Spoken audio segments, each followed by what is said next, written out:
Good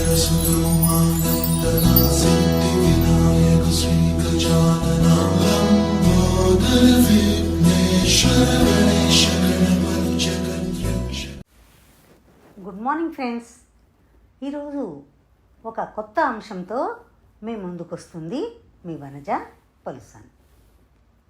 అనుకోకుండా ఒక road ప్రమాదం సంభవించినప్పుడు కానీ, ఒక అత్యవసర శస్త్రచికిత్స చేయవలసిన పరిస్థితిలో కానీ, ఒక తల్లి ప్రసవ వేదనలో ఉన్నప్పుడు కానీ, ఒక చిన్నారి ప్రాణాపాయ స్థితిలో ఉన్నప్పుడు వీళ్ళందరికీ కావాల్సింది ఒక్కటే, అదే రక్తం.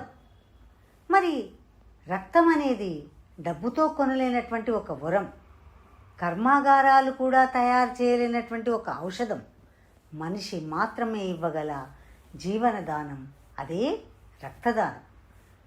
మీ శరీరం నుంచి ఇచ్చేటువంటి కొద్దిపాటి రక్తం, మీరు ఇచ్చే కొద్ది నిమిషాల సమయం మరొకరి జీవితంలో కొత్త ఉదయాన్ని తీసుకొని రాగలదు. ఒక్క యూనిట్ రక్తంతో 3 వ్యక్తుల ప్రాణాలను కాపాడగలరు. రక్తదానం చేసినందువల్ల మీ ఆరోగ్యానికి ఎటువంటి హాని లేదు. ఈ దానం వల్ల ఒక కుటుంబంలో నవ్వులు పూస్తాయి, ఒక తల్లి కళ్ళల్లో ఆనందం మెరిసిపోతుంది, ఒక ప్రాణం మళ్ళీ జీవిస్తుంది. అలాంటి ఒక సంఘటన నేను కళ్ళారా చూశాను. అది రాత్రి 12 గంటల సమయం.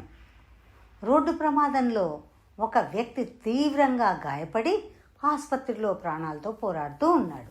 ఆపరేషన్ థియేటర్ బయట అతని తల్లి ఏడుస్తూ ఉంది బోరుబోరున. తండ్రి నిస్సహాయంగా గోడ కానుకొని నిల్చున్నాడు. చెల్లెలు అన్నయ్యకు ఏమి కాదుగా అంటూ అమాయకంగా అడుగుతుంది.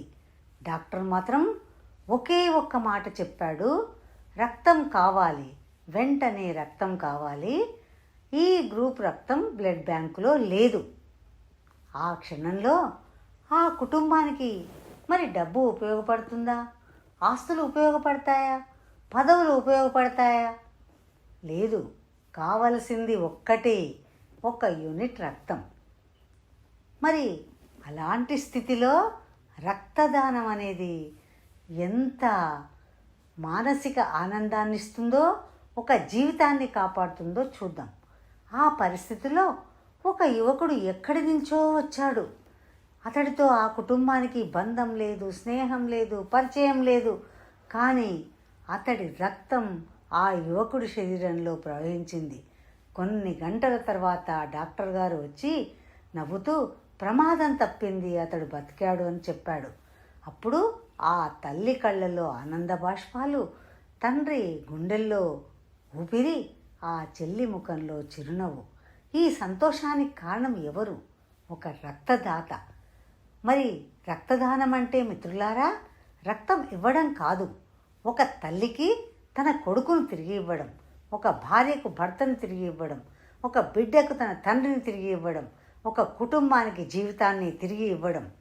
ఎందుకంటే మనిషి సృష్టించినటువంటి అద్భుతాలు ఎన్నో ఉన్నాయి, విమానాలు, రాకెట్లు, కృత్రిమ మేధస్సు. కానీ ఇప్పటి వరకు ప్రపంచంలో ఏ శాస్త్రవేత్త కూడా మనిషి రక్తాన్ని తయారు చేయలేకపోయాడు. రక్తానికి ప్రత్యామ్నాయమే లేదు, మనిషికి మనిషి మాత్రమే ప్రత్యామ్నాయం. మీరు ఇచ్చేది ఏమిటి? కేవలం ఒక కొంత రక్తం, కొన్ని నిమిషాల సమయం.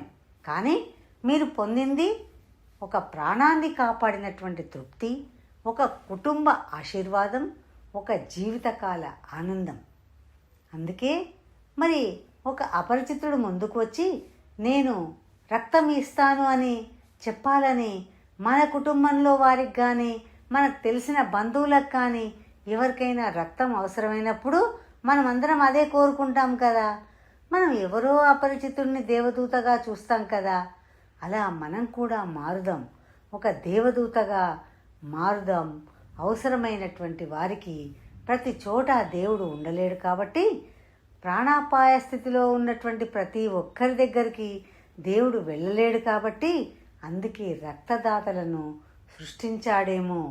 మీ రక్తం ఎవరికో ఆశ, ఎవరికో జీవితం, ఎవరికో పునర్జన్మ. అందుకే ఈ ప్రపంచ రక్తదాతల దినోత్సవం సందర్భంగా ఈరోజు రక్తదానం చేయండి, ప్రాణాలను కాపాడండి, మానవత్వానికి నిలువెత్తు నిదర్శనంగా నిలవండి.